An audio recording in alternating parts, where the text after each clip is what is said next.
Good afternoon. My name is Ron Reynolds, and I am a state representative, but here today as chair of the Texas Legislative Black Caucus and chair of the newly formed HBCU Texas Caucus. I'm here today because many of you may have seen that President Biden announced that there are some states that are woefully underfunding our historically black colleges, known most commonly as HBCUs. And here in Texas, we're here on the campus of Texas Southern University. And I'm a proud product of Texas Southern University. Texas Southern University is one of the HBCUs that is woefully underfunded. There are disparities that exist between the funding for Texas Southern University and Prairie View A&M University than our historically Anglo traditional institutions like the University of Texas and Texas A&M. And so we're here today to shed light among these disparities that have existed for decades. Why is this so troubling? The reason why it's so troubling right here for Texas is the home of the most African Americans than any other state in the country.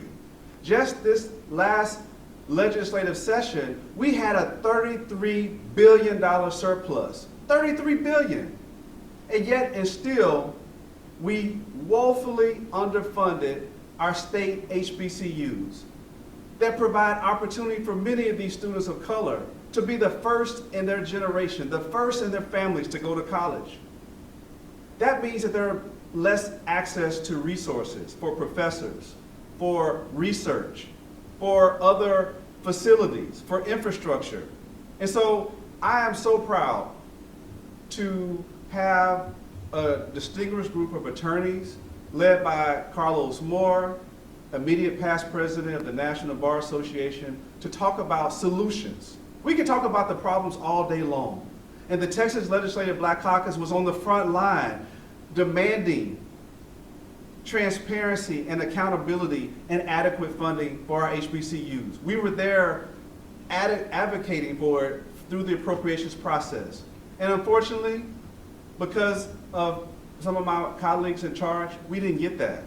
And so I'm proud that an esteemed group of attorneys sent Governor Abbott a demand letter that they'll talk more about. But I support the things that were in the demand letter. And I'm just going to highlight a couple of those things that were in the demand letter that Governor Abbott received. Conduct a comprehensive review to review the funding allocation process to identify and rectify any disparities and biases that adversely affect HBCUs.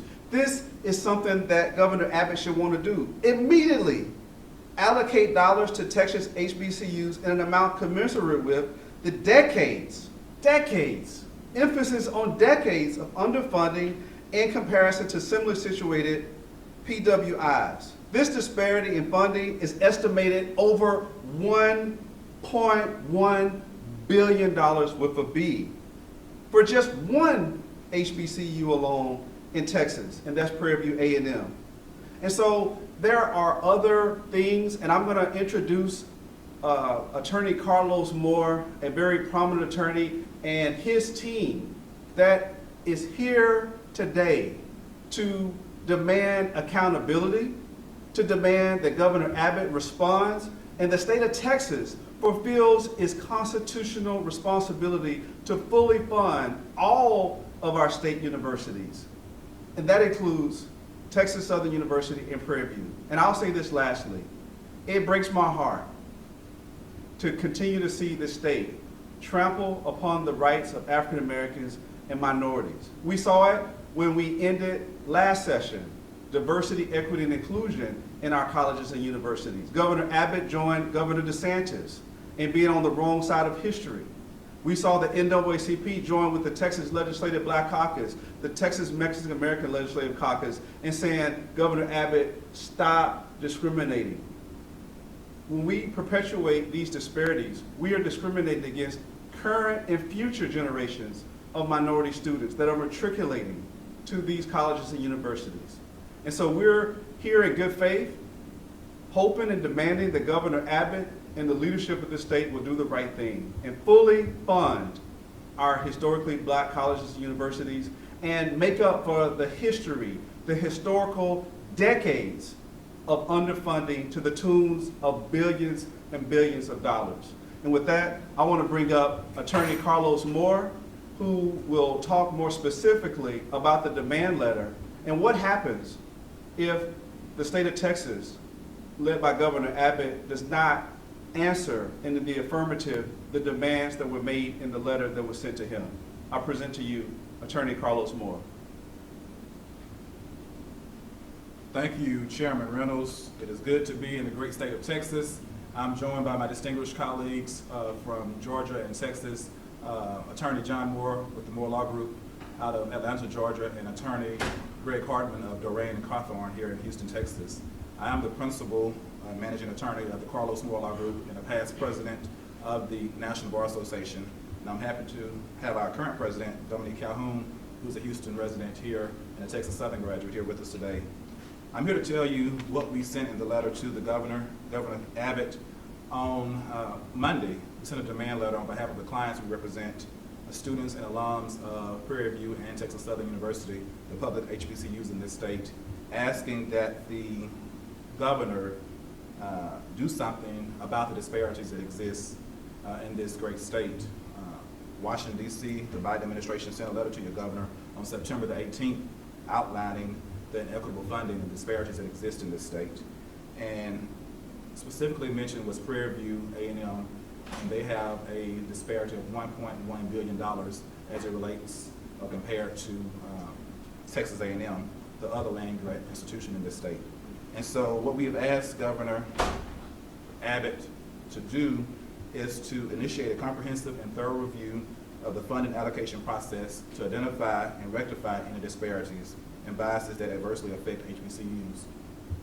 What we do not want to happen is for the governor to get the letter from Washington, D.C. and just put it in the trash can in file 13. We want him to take action, and we're demanding to take action. We're asking and demanding that the state of Texas allocate additional funds to HBCUs to ensure that they have adequate resources to provide a quality education, enhance infrastructure, and offer equal opportunities to their students. We're also asking and demanding that this state develop and implement policies that ensure fair distribution of funds and resources among all institutions of higher learning in this state, and facilitate dialogue with representatives from HBCUs, predominantly white universities, students, and other stakeholders to address concerns and collaboratively develop solutions. We know that collectively there's over a $12 billion funding disparity in the United States as between the HBCU land-grant institutions and the white, historically white land-grant institutions, and this should not be. It needs to be addressed today, sooner than later. We're asking that the governor do these things, and we're giving him a timeline to respond, a deadline to respond. And so we sent the letter on December the 4th. We have given the governor 10 days to respond to us, and we're requesting a meeting with him and his administration to see how we can collaboratively work together to resolve the problems here with the disparities. Should the governor not respond and should fail to act in an amicable manner, we are prepared to file a lawsuit on behalf of our clients, a federal lawsuit.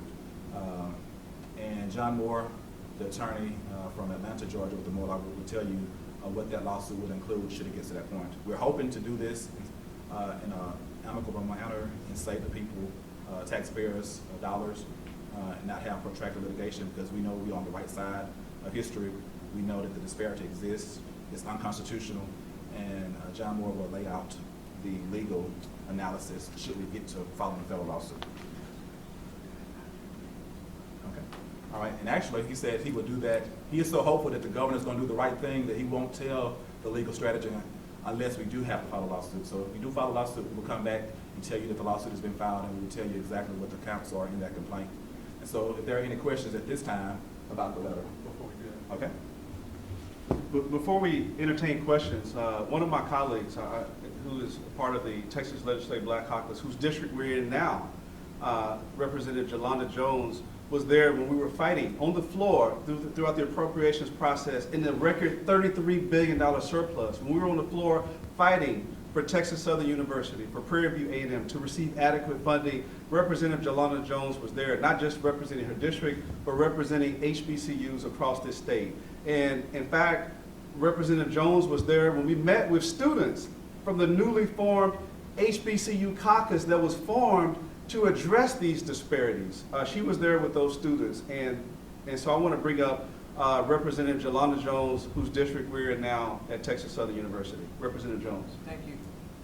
So I reiterate, I sign off on what my colleague has said and what people before me have said, which is that land-grant universities that are HBCUs should be adequately funded, and they should be funded to the levels that they're funding white institutions. Now, for me, it's a struggle, right? Because I represent Texas Southern University, where both my mother and my father attended. I also represent the University of Houston, which is where I attended. And so it's hard. I voted to support my alma mater because I needed to do that. There were students there that needed to have adequate funding. But it broke my heart that Texas Southern didn't get the same kind of love. And the only difference between the schools is one is PWI and one is an HBCU. And so, and with this whole effort to defund or get rid of DEI and critical race theory, it is a problem. Most of the black lawyers go to school at Texas Southern, at Thurgood Law School University. If you look at Prairie View A&M University, Prairie View puts a lot of nurses into the medical industry. So these universities, these HBCUs, have a place. They deserve adequate funding, and I stand with my colleague, Chairman Reynolds, and I stand with the young people who actually, as he said, came to Austin to tell us, please adequately fund us. We want to have the same kind of education as everyone else. What do we need to do? So I support not giving a legal strategy because of my day job. I'm a lawyer. And we do want to work this out. We want to work with the governor, if that's possible. This isn't a partisan thing. This is a human rights thing. This is it's a right thing to do thing. And so I stand in support, and whatever I'm needed to do, I will absolutely do in conjunction with my colleague and all the partners that we have. Thank you, Representative Jones. And we have one final person. He's been introduced earlier. He's a product of Texas Southern University. That is none other than Dominique Calhoun, the current president of the National Bar Association. Thank you, Mr. Chair. My name is Dominique Calhoun, and I am the current president of the National Bar Association. More importantly, I'm also a graduate of Texas Southern University in the Thurgood Marshall School of Law. And uniquely, I was the former executive director for government relations for Texas Southern University. I know well about the issues for funding and the lack thereof for this institution. Quite frankly, this is not something new. To my colleagues from out of state and to the members of the legislature, you all know what the Academic Development Initiative is. This was a product of the year 2000, when the state legislature and the governor then, George W. Bush, came to an agreement to ensure that not only Texas Southern University, but also Prairie View would get adequate funding. That's right. And currently incorporated into the budget for years has been some level of funding. However, we've seen that funding diminish over the years. And we are just here asking, not only for our legislature, but for the governor, to reconsider the amount of support that it gives to its HBCUs, and most importantly, or most critically, to the Texas Southern University. The National Bar Association stands behind this initiative. We stand with the Texas Legislative Black Caucus, and we stand to make sure that adequate funding is guaranteed for all of our minority students and our HBCUs. So I thank you all for bringing light to this attention. Thank you to the Texas Legislative Black Caucus for your work on this, and the National Bar Association will continue to support these endeavors. Thank you.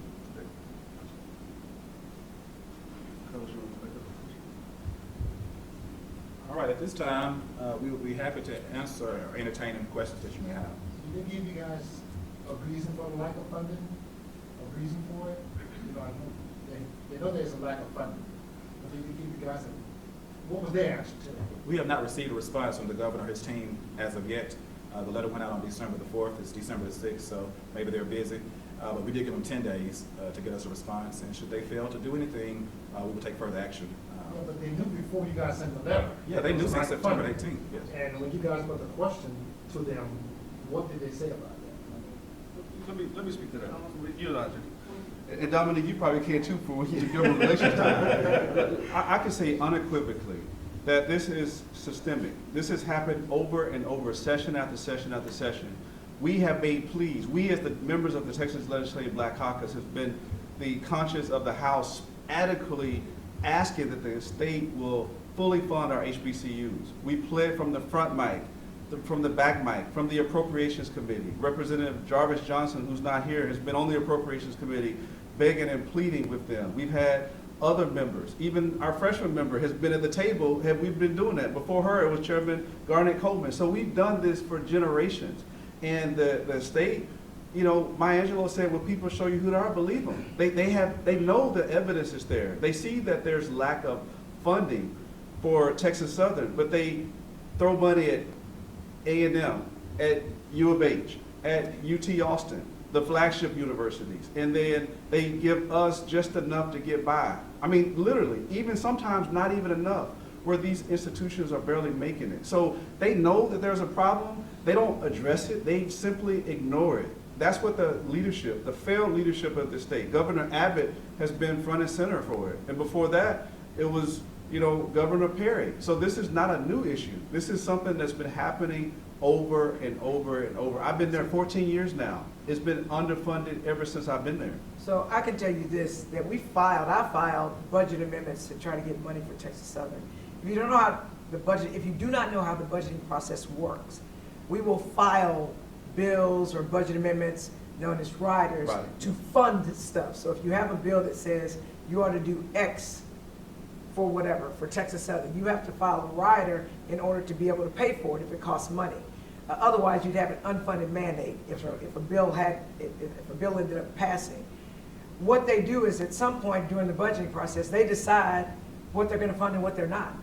And they literally take your bills, the ones that they're not going to fund, and they take them out. And they put them, is it called Chapter 11? Article 11. Article 11, okay, I was, okay? So they literally pull it out and put it there. So you can tell what's important to the people that are the decision makers by what they pull out. Every budget amendment and every rider that was filed for Texas Southern University, for Prairie View A&M University, to get money was taken out. I'm going to say that again, it was taken out. And they decided it's not a priority. That's right. I mean, they decided it's not a priority, and the problem for us in the TLBC, we're the minority, for the most part, the minority party. That's right. And so the people who have all the power, they just decide what they want to fund. Some of the things they fund don't make a lick of sense to me. But hey, public education is important. I mean, the best deterrent to crime is an education and a job. I mean, the best way for people not to go into debt is to be sufficiently educated so that they can get a good job, so that they can pay for their bills. And I think it's, Chairman Reynolds said it's systemic, and it is, but it's by design. That's right. They want us to be undereducated. They want to underfund us. I can't tell you how much money, and I'm not saying that they shouldn't get the money. Texas A&M and Texas get, I think Texas gets like maybe $6 million a day or something, some crazy number with the PUF fund, right? So there was a whole big fight this session to get schools that aren't in that fund, which are every school that's not Texas A&M and the University of Texas, to get more money. And it started out that the schools that were going to get this additional money, which still is not to the level of Texas and Texas A&M, which Texas gets more than A&M, I think it's 2/3 to 1/3. Other schools were brought in. The University of Houston was brought in. Texas Tech was brought in. The Texas state system was brought in. So there were school systems that were brought in that they thought were important. And they weren't initially going to be in it. But people advocated. And that's a problem, that the only people that seem to care about HBCUs getting funded were the black members of the legislature. And of the 150 members in the legislature, only 17 of us are black. And it takes a minority to vote to pass anything. So let's do the math. So we need allies to come and appreciate the importance of sufficiently, adequately, and equitably funding HBCUs, and we just haven't had that. So we're very small compared to everyone else. So we need, me personally, the only way that you've ever changed anything in the United States is to sue people. You have to hit them in the pocketbook. So that's how we got seatbelts. People were dying in car accidents. That's how we got seatbelts. You know, people were dying from smoking. Then all of a sudden you have lawsuits and you hit them in the pocketbook. So if the governor won't listen, if the Senate won't listen, then the only thing to do is to take it to the courts. I don't think we have any other alternative because people are literally dying. Families are being destroyed because of the persistent, systematic underfunding of public education generally and HBCUs specifically. And the same is true for public education high school systems like HISD with the takeover. So it's a pattern, it's a practice, it's nefarious, and something needs to be done. And so I thank you for filing a lawsuit, because I think that's what you're going to have to do. Why is this so vital now? Well, first of all, President Biden made this a national issue, and because it's the right thing to do, because we know that, as Representative Jones said, education is the gateway to equality, to being able to be self-sufficient and a productive citizen. And so the more productive HBCUs are, the more productive that many minorities that may not be able to go to a PWI can go to, especially in light of the Supreme Court decision. This is more relevant now than ever. The Supreme Court basically, the lawyers can discuss the case, but they basically gutted affirmative action in college admissions, right? And so there are going to be more reliance upon HBCUs. So with the fact that there's more reliance on HBCUs, there's more need for funding to make sure that we can fund the enrollment growth at these HBCUs. We're anticipating that this law being implemented, this is going to be the first incoming group of students. We're anticipating larger student populations. Without adequate funding, there won't be resources. There won't be additional professors. There won't be additional dormitories and other necessary financial aid, other things that they are going to need. And so until the state of Texas fully funds, and it is a responsibility that they have been adequately lacking with this, to the tune of billions of dollars, these students are going to be hurt. And that is why we're advocating, we're appealing to the social consciousness of Governor Abbott and our colleagues to do the right thing. And Dominique, you were there, you can speak to it. This is a problem when you were advocating on behalf of TSU. This has been last session, the president, the immediate past president, made a bold $1 billion request. A lot of people were laughing about that, but she talked about what the needs were, and she got maybe not even 1% of it. It was ridiculous. Representative Jones was right. Those riders, they were overwhelmingly rejected. And here's the thing. In the past, they may say, well, we didn't have the funds. That was always the excuse, Dominique. Last session, we had a record $33 billion surplus. They had more money than they knew what to do with. But they didn't want to fund Representative Jones' request that was reasonable for Texas Southern University. They didn't want to fund it for Prairie View A&M University. So that was the excuse they gave in the past. Well, we don't have the funds. Well, last session they had the funds and they still didn't do it. But I would say this, why not now? Whoever said why now? Like, how long black people been in this country, brought here against our wills, and we've been enslaved, and the vestiges of it are alive and kicking, and they actually wrapping their arms around us now, since we're going backwards now with civil rights. So why not now? I'll also say this, the governor makes it plenty clear about what he thinks is important and what needs to be funded when it comes to education. He wants to enrich his billionaire friends and rich people for their kids to go to private school and get subsidies, get welfare off of taxpayers. That's right. So that's important. That's We important. literally were called to 4, I'm gonna say this one more again, that's Ebonics, 4 special sessions to try to pass something, to try to shove down our throats that we didn't want, and that has to do with education. Just ended yesterday. In fact, it just ended on yesterday, and if he calls 10 more, I'm going to all of them. Trust me, I ain't got nothing better to do. But my point is this, why do people ask for historically disadvantaged people, which we've been disadvantaged since we landed. I would say Plymouth Rock, we didn't land on Plymouth Rock landed on Amen. us. Amen. It took us from Africa, but we have never been treated equally. We've never been treated fairly. That's why we even have HBCUs. That's right. Because they didn't want black people to go to PWIs. For those of you who don't know what a PWI is, it's a predominantly white institution.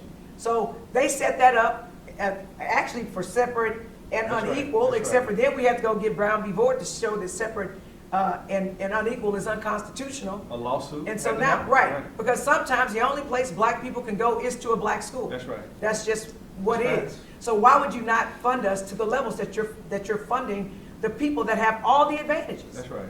We have less, in fact, we don't have any advantages. Nope. They right? have endowments. We they don't, have right. all that. And so it doesn't make any sense to me. But they want an undereducated black population. So I think it's important because part of the rendition has been given from a lawsuit perspective. Even this institution was created from a lawsuit. That's right. Sweat, beat, Absolutely. payment. That's right. There's a placard on a building, one of the most oldest buildings here, and it still reads Houston College for Negroes. That's right. You have to remember that the only way that Texas Southern University was ever established is because of discrimination. It was separate but equal. They didn't want African Americans to attend. It wasn't UT equal. Austin. It was never I separated. completely understand. But when you ask the question why now, there's so many things that are happening, not only with the Supreme Court down, state institutions, but here what's most important. Chairman said it earlier. You had a record surplus. And at a time when this institution is asking you for the resources to ensure that these students have what they need to be successful, you denied it. That's right. That's what's important. And let's think about what we are discussing, because I think it's important when you talk about a right or scenario. These are subjective. All you have to do, and because I know that there are some out there who know this process as much as I do, and please know, I have no affiliation anymore with the institution as a staff or anything else, okay? I left the institution a long time ago. But let's be clear.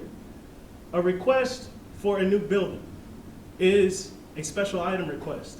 You put it in and you ask the legislature to fund it. A request for a new college is a special item request. You put it in and you ask them to fund it. If you want a dormitory to ensure that the students who go to school here can live on this campus, and we know the statistics that if you go to school here, you live on campus, you will be more successful. If you want to see better outcomes from the school, you have to make the investments That's right. into the school. The same way that they make them for the major PWIs.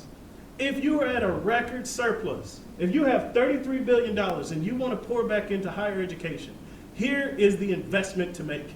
If you want to see new outcomes for the law school, which produces overwhelmingly more African Americans and Hispanics, lawyers in this state, you would pour into them as an investment. If you want the pharmacy school, who produces a quarter of all pharmacists around the country, you would pour in as resources back into them. That's what we're asking you for. It was an opportunity for you to take an option subjectively and say, we will guarantee that that school will thrive and be successful. But let me say this, because I think sometimes we may talk over like people's heads, right? Some people don't know how much is $1 billion, okay? Because we had 33 billion with a B, not M, B. You know how much $1 billion is $1,000 million. I'm gonna say that one more again. $1,000 million is 1 billion. Now multiply that times 33. So if they gave Texas Southern $100 million, Yep. right? If they gave Texas Southern $100 million, 1 billion is 1,000 million. That's not even like a penny. Look at, you got some money in your pocket? Pull a dollar out. Let somebody ask you for some money on the corner, and you give them a penny of your dollar. Or for that matter, you got $100, and somebody asks you, and they give you a penny of your $100. You're not even gonna feel it. That's how much they don't care about us. That's right. That's how much they have $1,000 million. So when people are asking for $6 million or $10 million, right, that's nothing. That's It's right. not even a drop in the bucket. That is the most disrespectful thing. And how much were they gonna give? They wanted to put how much in with vouchers? Oh. For a lot They less. wanted to give each family that was already rich and wealthy $10,000 to supplement their kids' private school tuition, Right. each family. But, so my point is, they ain't giving no vouchers for people that go to PWIs. That's right. Right? And you can try to call it however you want to call it. You can try to say you don't have the money. They had 1,000 million 33 times. And I'm offended. And that's why I'm really grateful for the lawyers that are willing to come in and demand accountability for all the stakeholders across the state that we've been on the House floor, and Senator Miles and Senator West in the Senate floor advocating for to know results for Black and brown Texans. And so we're here in good faith. We hope that Governor Abbott will do the right thing. He messed up the opportunity to do the right thing when it came to DEI, diversity, equity, and inclusion. He was on the wrong side of history. He was on the wrong side of history, and you mentioned it, Jolanda Jones, when it came to the nonsense of CRT. He's been on the wrong side of history of advocating for vouchers. He's been on the wrong side of history with the HISD takeover. This is Governor Abbott's chance to be finally on the right side of history for Black and brown Texans. And let me just add, in 1862, when the original land grant institutions were here in Texas, and the federal government gave them that money, they did not allow Black students to attend those white land grant institutions. So in 1890, the federal government says you either have to let Black people attend white land grant institutions, or we'll give you one for the Blacks, but it has to be funded at the same level as the whites. And so this is the reason Washington sent the letter to the governor of this state on September 18th. They took the money knowing they had to fund it at the same level as the white land grant institutions. Prairie View has to be funded at the same level as Texas A&M. That has not been done. And Washington sent them a letter and calculated over the last 30 years alone, there's a $1.1 billion disparity as between Prairie View and Texas A&M. We haven't even got to Texas Southern yet. So we know Texas Southern is underfunded as compared to University of Houston. But Washington sent the letter and gave one example of a public HBCU, Prairie View. And so we know if we go to court, we'll win. The evidence is there. And so that's why we're doing it now, because HBCUs in this nation generate over 15 billion economic impact on the local and regional economies they serve. The communities they serve is an engine driver. So not only are the students suffering, but the local and regional economies are suffering because these institutions have not been funded equitably. So we could go on and on. I think there's one other question, but we're going to end this after this I last just wanted one. to ask from a historical context and what's been happening in the country with HBCUs, particularly suing states, like I guess the action that you all are trying to prevent from taking, particularly with the Legislative Black Caucus members, Alabama, Tennessee, Maryland, Georgia. All of these states have been sued by HBCU alumni who are now attorneys and won. So I think I think speaking to that from a context, as Chairman Reynolds said, historical context, this is a no-win for the state of Texas. It would be a bigger win if they didn't give the $1 billion, because we've seen in Alabama with Alabama State and Alabama A&M getting over $5 billion from the historical underfunding of the state. So I just want to applaud y'all's effort. I'm glad you put it in context of the Morrell Land Grant Act and really put that out there so people can understand why HBCUs were formed in its inception. And yeah, thank you all so much. Thank you. Thank you. Thank you. Thank Appreciate y'all. it. Thank y'all. And so finally, I'll just say, you said that the December 4th was the letter, December 10 days, or December 14th. And so we will follow up, Representative Jones, with the attorneys. If the, Governor Abbott does not respond, then we will certainly look forward to, working with the attorneys to make sure that we bring justice, equity, and accountability for all of the Black Texans and other communities of color that have been left out because of this inadequate funding at our HBCUs. We will continue to fight. We will continue to speak truth to power. Thank you.